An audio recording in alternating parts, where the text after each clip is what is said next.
Once we've created an account, we get to pick how we want to interact with UbiOps.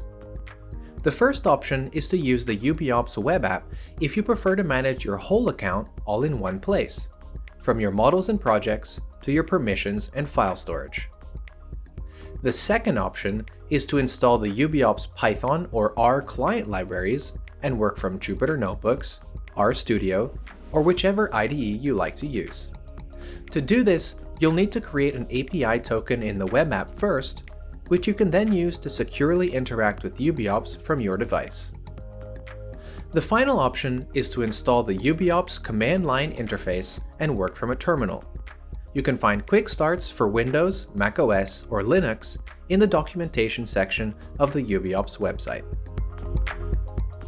And please note that you can use all of these interfaces interchangeably. No need to stick to just one.